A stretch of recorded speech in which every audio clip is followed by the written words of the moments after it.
Bonsoir à toutes les reines d'Impact Bodhicha. Bonsoir à tous, je vous salue dans le précieux nom de Jésus. Je crois que vous allez bien. Alors je suis là pour répondre à certaines préoccupations de mes sœurs qui m'ont écrit par rapport à la vidéo que j'ai fait passer il y a quelques jours où je parlais de 9 questions importantes à poser lorsque quelqu'un vient et pour vous avouer soit sa flamme, pour vouloir faire quelque chose avec vous, pour vouloir vous faire entrer dans une relation. Comment vous comporter, parce que les débuts sont importants, le commencement est important, les fondations sont importantes et on ne doit pas blaguer avec. Si on veut des meilleurs résultats et des résultats différents, on doit faire des choses différentes. Alors le thème de mon message aujourd'hui, c'est 7 points forts de ta discussion. Tu peux discuter de tous les sujets, mais ces 7 points, tu ne peux pas blaguer avec ces points. Alors le premier point ici, c'est sur la famille. Alors j'ai envie de savoir si la personne avec qui tu souhaiterais être dans le futur, être à une famille avant toi.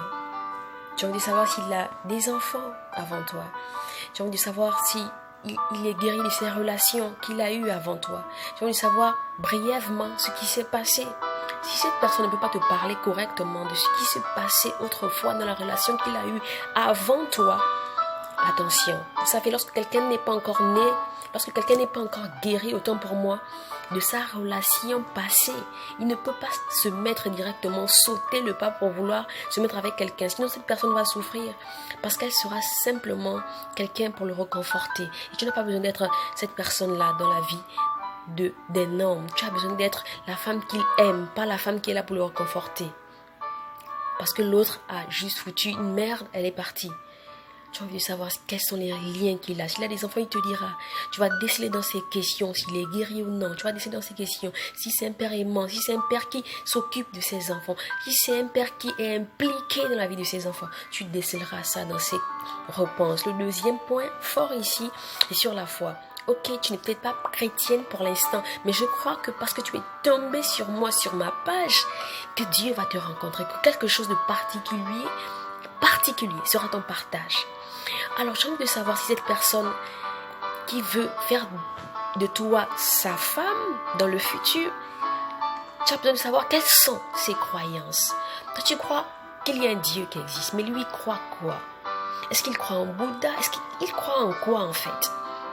Toi tu crois en Jésus, lui il croit en quoi? Est-ce qu'il croit aux sectes pernicieuses, aux cercles occultes?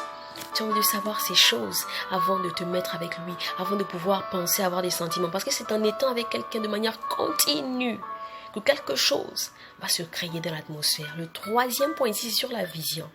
Tu as envie de savoir si cette personne a une vision pour sa vie. Si quelqu'un n'a pas une vision pour sa vie, si un homme n'a pas une vision pour sa vie, il ne connaît pas pourquoi il est sur la terre, il ne sait pas ce qu'il doit faire. Il est juste comme une personne qui vit le jour le jour. Tu ne peux pas te mettre avec ce genre de personne.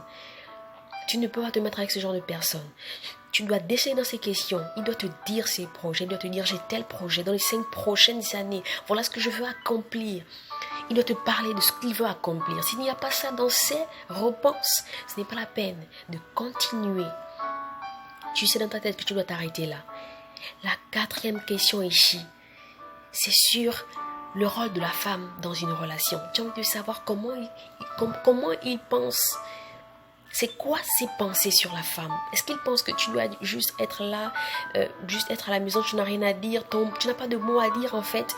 Il doit dire tout ce qu'il a à dire et tu dois juste avaler. Tu as envie de savoir c'est quoi son genre de pensée. Est-ce que c'est un homme qui se dit c'est moi qui parle et quand je parle, il n'y a plus personne qui doit dire. Il n'a pas besoin de savoir ce que la femme pense. La femme ne peut pas venir ajouter quelque chose, il ne croit pas en ça. Oui, l'homme est le chef.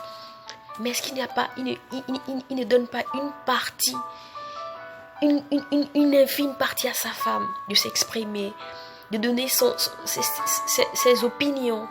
Tu as envie de savoir quel genre d'homme c'est. Tu as envie de savoir, parce que tu sais quel genre de femme tu es. La 5e question ici, c'est sur le mariage. Alors tu as envie de savoir quelles sont ses pensées sur le mariage. Tu ne veux pas à cet âge-là être encore avec un homme qui viendra pour te mettre dans son lit et disparaître, pour te donner un enfant et disparaître. Tu as envie de savoir, est-ce qu'il veut se marier maintenant?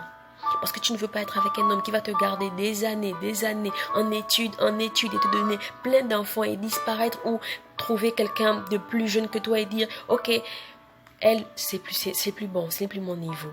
Tu as envie de savoir qu'est-ce qu'il pense sur le mariage. Parce qu'à un certain âge, une femme ne veut plus être avec un homme juste pour le plaisir d'être avec un homme, juste pour le plaisir de visiter les hôtels, d'aller d'hôtel en hôtel, d'aller de voyage en voyage avec cet homme-là. À un certain âge, on veut être dans sa maison. On veut être la maîtresse de son foyer. La 6e question ici, c'est tu dois savoir ce qu'il attire chez toi. Pourquoi il est venu vers toi et pas une autre? Cette question-là, tu ne dois pas passer à côté de cette question. Parce qu'il y a beaucoup de femmes. Pourquoi il vient vers toi? Il rencontre certainement beaucoup de femmes. Mais pourquoi il te choisit toi en particulier en fait? Pourquoi? Il y a quelque chose qui l'a attiré chez toi. Est-ce que c'est seulement ta beauté? Parce que la beauté va l'attirer chez toi, bien sûr. Parce qu'il y a des hommes qui n'aiment pas... les hommes ne veulent pas se mettre avec une femme vilaine. Bien qu'il n'y a pas de vilaine, je ne crois pas qu'il y a de vilaine. Mais il ne veut pas se mettre avec une femme où il se dit non, je suis un peu moche. Une femme m'a dit non, je ne peux pas me mettre avec un homme qui est moche. Je me suis dit, waouh. Donc, est-ce que il est venu juste vers toi parce qu'il te trouve belle, parce qu'il trouve que tu as une taille guitare, ou il est venu vers toi parce qu'il trouve que tu as un comportement qui l'attire, parce qu'il trouve que tu as des codes qui correspondent avec les siens, et vous pouvez faire quelque chose de grand. Il est venu vers toi pourquoi? Dans ses réponses, tu dois déceler tes traits de caractère, tu dois déceler ton comportement.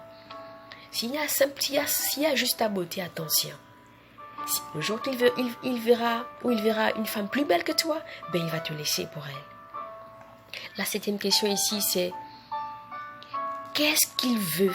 C'est-à-dire, c'est quoi sa position sur le mariage? Sur le sexe plutôt. C'est quoi sa position sur le sexe avant le mariage? La 7e question, c'est sur le sexe. Parce que tu as envie de savoir qu'est-ce que cet homme pense.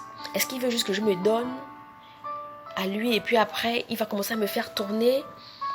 Tu as envie de savoir ces choses. Si c'est ce genre d'homme, tu as envie de savoir. Si c'est ce genre d'homme qui veut simplement mettre une femme de plus dans son lit, tu as envie de savoir. Avant de te mettre dans ce lit-là. Parce qu'il faut que tu te mettes dans ce lit-là et tu sois consciente. Parce que je sais que tu as posé les questions qu'il fallait. Tu as envie de savoir si cet homme-là veut juste te mettre dans son lit. Pourquoi je le dis que tu dois poser cette question sur le sexe? Pourquoi? Parce que tu as envie de savoir sa réponse. Si il te dit non, moi sans le sexe c'est pas la peine, je dois d'abord essayer de voir comment tu es. Non. Toutes les femmes ont la même partie génitale. Elles ont la même partie génitale. Donc il ne va pas te dire qu'il a envie de... Non, s'il a déjà connu ça avant, il connaît à quoi ça ressemble. Et tu ne veux pas être avec ce genre d'homme-là. Tu as envie de savoir. Pourquoi tu ne dois pas être avec ce genre d'homme-là? Parce que le genre d'homme qui ne peut pas se préserver avec la femme qu'il aime dès le départ, dès le début. Il ne peut pas se préserver avant le mariage. Dans le mariage, il ne pourra pas se préserver. Attention. Attention. La question bonus ici, c'est la 8e question. C'est le 8e point. C'est sur juste la vie en fait. Tu as envie de savoir s'il peut t'associer à sa vie. Alors que vous marchez ensemble, tu as envie de savoir s'il peut t'associer à sa vie. Pas t'associer à ses amis. Parce que beaucoup d'hommes associent les femmes à des amis. Et lorsqu'il y a un problème, elles ne savent pas. L'homme là habite où? L'homme là... Non, tu as besoin de savoir où il habite. Pas connaître sa chambre. Précisément, mais tu as besoin de savoir où il habite. Tu as besoin de savoir quels sont ses parents. Tu as besoin de savoir les relations qu'il a. Tu as besoin de savoir pourquoi tu as besoin de savoir ça. Parce que nous sommes le produit de nos associations. Les personnes avec qui tu marches. Il y a un adage qui dit... Vois avec qui cette personne marche et tu connaîtras qui est cette personne. Ne marche pas juste avec quelqu'un pour le plaisir et tu te dis non, il te présente des amis. Tu as besoin de connaître où il est. Pourquoi? Parce que tu as besoin de savoir s'il a une relation. Peut-être que vous vous voyez simplement à l'hôtel. Peut-être que vous vous voyez chez toi. Et s'il a une autre relation, tu ne sauras pas tant que tu n'es pas encore arrivé chez lui. Tu as besoin de connaître son environnement immédiat. Tu as besoin de connaître ça. S'il commence à te cacher sa maison, il commence à te cacher ses parents, il commence à avoir beaucoup de secrets. Non, mes parents ont ceci, mes parents sont morts, mes parents ne sont pas là, je ne suis pas avec mes parents, je ne suis pas en bon terme avec mes parents. Attention, pourquoi je le dis? Parce que là où il y a le secret, là où il y a le secret, le péché n'est pas loin. Attention. Alors c'est ce que je voulais simplement partager avec vous aujourd'hui. Que Dieu vous bénisse. Merci de partager également à vos sphères de femmes. N'oubliez pas également de vous abonner sur notre chaîne et sur nos pages Instagram et Facebook. Que Dieu vous bénisse. Que Dieu vous bénisse abondamment. Merci.